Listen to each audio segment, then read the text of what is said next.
Hello, welcome back to my channel. If you're new here, thank you so much for stopping by, and as always, if you are a recurring viewer or a subscriber, thank you so much for your continued support of my channel. I really appreciate you all being here.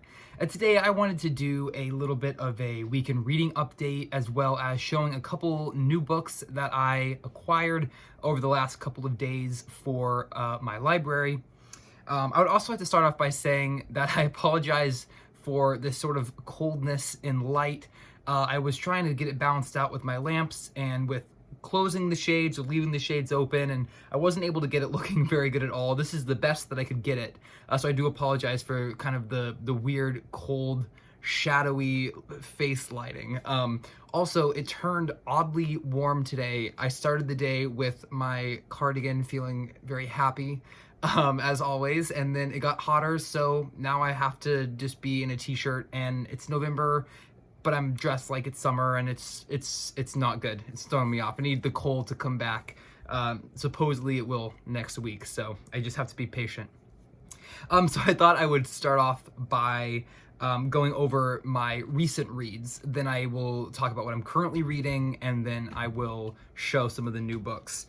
So the book that I read most of last week was Victoria, A Life by A.N. Wilson. And this was a fantastic biography. It's not my favorite, but it is definitely in my favorites. So my top favorite Victoria biography is a Victoria, I believe the tagline is Victoria, A Portrait of a Woman by Julia Baird. However, this is a very close second for me as of right now. I really appreciated the way that A.N. Wilson sort of dissected Victoria's sort of her psychology, sort of her personality element of her story, sort of breaking it down, making her very, very human. And then this also focuses a lot on her interactions with her prime ministers, and then it sort of analyzes like the psychology of those interactions, as well as her interactions and relationship with her husband, Prince Albert.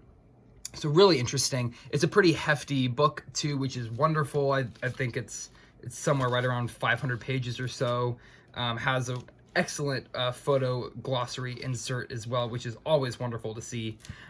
So it's just all around, it was a really great reading experience. And then I also paired this with an audiobook as well. So I was listening to the audiobook when I was at work, and then when I was home, I was reading it on Kindle, actually. I have the hardcover. This actually just stayed on the shelf.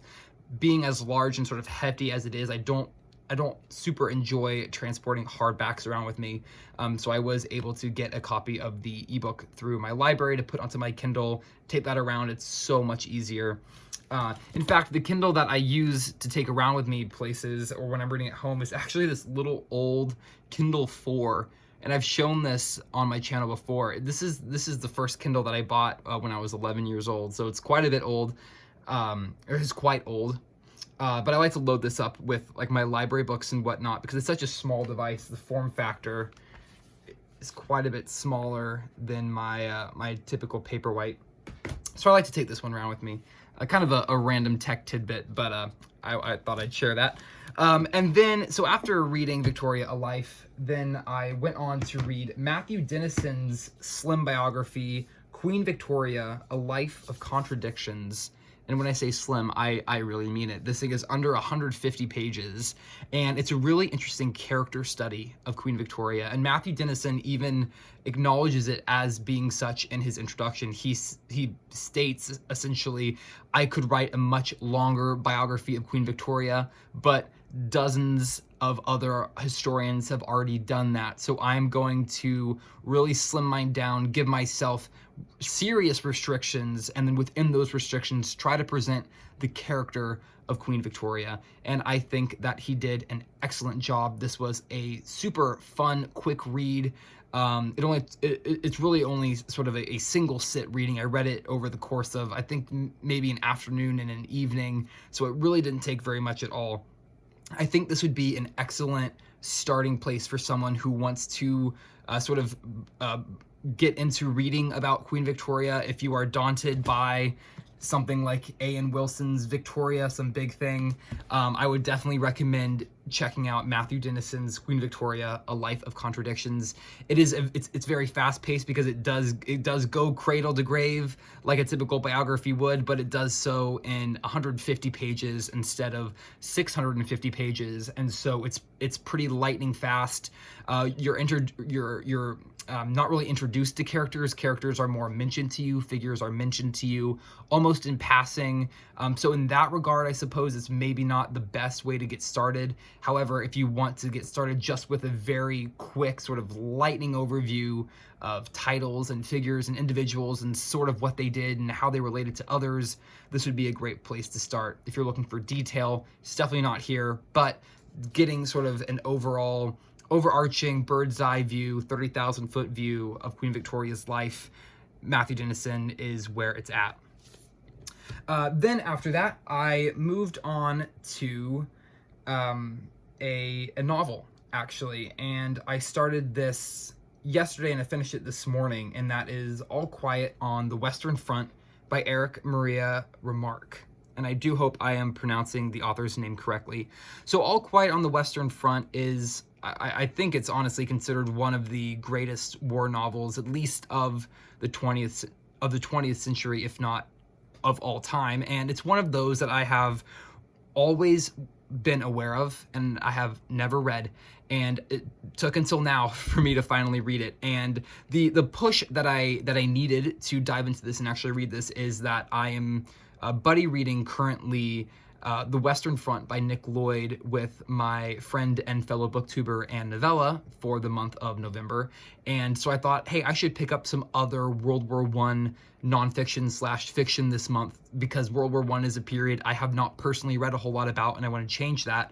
And I thought, the first book that came to my mind when I thought I want to read more about World War I is I need to read All Quiet on the Western Front.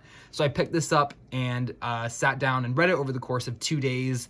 Again, it's not very long. This Kindle edition is right over 200 pages, so it didn't take very long. And I paired this with an audiobook as well, and the audiobook clocked in a little over 6 hours, so it's not very long at all. This is a masterpiece. It was a very emotional read, a very grisly, violent, oppressive, melancholic, if that's the word, read, very dark and brooding. And essentially it is the observation of and the experiences of a group of 19 and 20 something year old boys, German boys on the front during the First World War, and sort of the horrific experiences that they go through, followed by the incredible mundane monotony of trench and camp life, and sort of this juxtaposition between these moments of hellish intensity followed by prolonged, agonizingly dull moments where time seems to be completely still, not passing at all. And just sort of the mixture of those two things. And the writing itself is fantastic. The translator did an excellent job. I can't remember who translated this, so I will leave that in the description down below. I'll find the name of the translator and put it down below. But this is one that I will come back to and I will read again. I may even read it again later this month, or just listen to the audiobook, something to make sure I have it cemented in my mind. But if you have not read All Quiet on the Western Front, I would highly recommend it.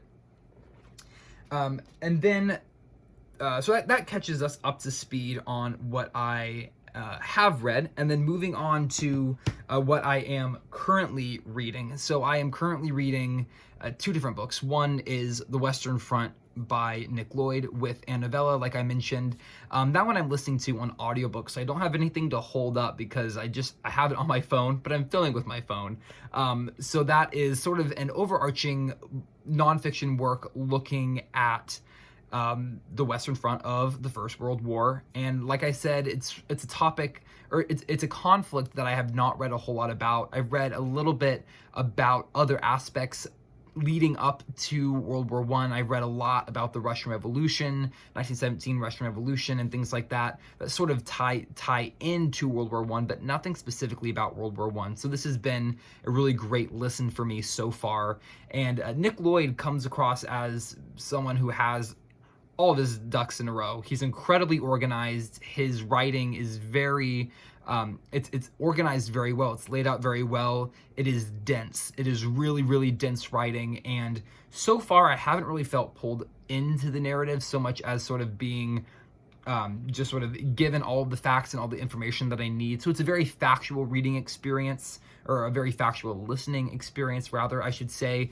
And not necessarily a transportive one. I don't really feel pulled into it as much as just sort of informed by it. However, that's not really a negative for me. I really do enjoy just being informed by my reading or by my audiobook. So it's been a good experience so far, and I will keep updates coming out for that one as I get more into it. I'm really only about 10% through it right now, so I don't have a whole lot to say. Then one that I started just before filming this video, literally maybe an hour before, is Christopher Clark. I believe that's his name. Yes, Christopher Clark, The Sleepwalkers. And my Kindle is not wanting to show the cover on the sleep setting, so I'm going to try to manually pull it up here within the ebook. My Paperwhite has been doing great, and then just today it has started really acting up for whatever reason. So I'm hoping that I can get that to come back, just like a couple months ago when it sort of crapped out on me and then just randomly started working again. There we go. Okay, so The Sleepwalkers by Christopher Clark, How Europe Went to War in 1914. So this keeps with the theme of World War I reading, and I have the audiobook from my library, and this is also from my library, so I didn't have to spend any money on this one, which is excellent because ebook prices are skyrocketing. It is absolutely insanity in the ebook pricing market. So this one I am very looking forward to. I'm wanting to get sort of my footing underneath me of the foundation of the conflict, especially as I'm reading the Western Front, which very much is focused on the conflict itself and not a whole lot on the peripheral sort of bird's eye view of what was going on and what led to that conflict. So I'm very excited for this, and also it's an excellent cover as well. So I will keep updates coming out for this one as well. I have read the introduction, and I am ready to start into chapter 1.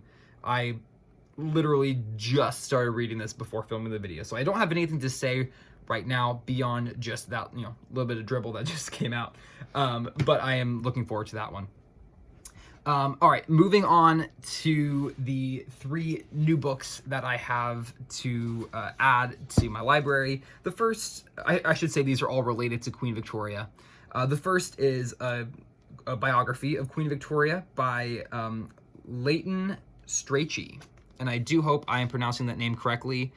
This is a biography that came out, I believe, in the 80s. I'm sorry, in the 40s.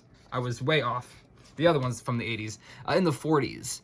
And it's supposed to be a fairly well-researched, well-put-together biography of Queen Victoria. As it says here, the definitive biography of England's famous ruler. So I'm excited to add this to my Victoria shelf and to see how it holds up to the other biographies that I have read. Then another biography, and this one came on recommendation of Steve Donahue, so I know it's going to be well worth my time, and I'll read this one pretty soon, and that is The Intimate Biography by Stanley Weintraub, and just called Victoria, and we have the famous the famous portrait here of Victoria, and then sort of her later on in life when the spark has left just a little bit. But I'm excited for this one. This is Steve Donahue's favorite Queen Victoria biography. And I picked this one up on Thrift Books, as I did all of these, and it's not in the best shape. You definitely sort of are playing a bit of a book lottery when you order something from Thrift. It looks like this one took a decent amount of water damage. It's pretty crinkly there. I don't know if you can see. But that's all right because it was only about $2, so it's not a huge issue.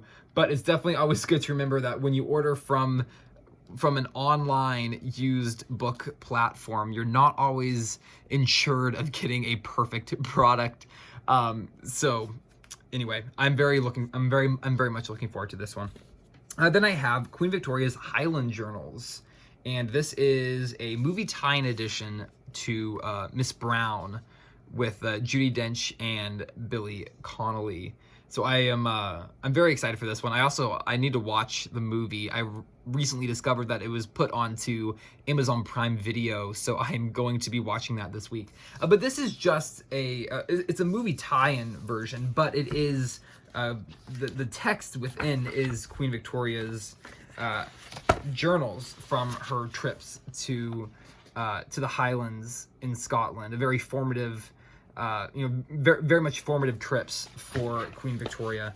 And I have read snippets of her Highland journals. A lot of them are present in biographies of Victoria. For instance, A.N. Wilson pulls a lot from her Highland journal. So I've read excerpts, I've read entries, but I have never sat down and read the journals in their entirety.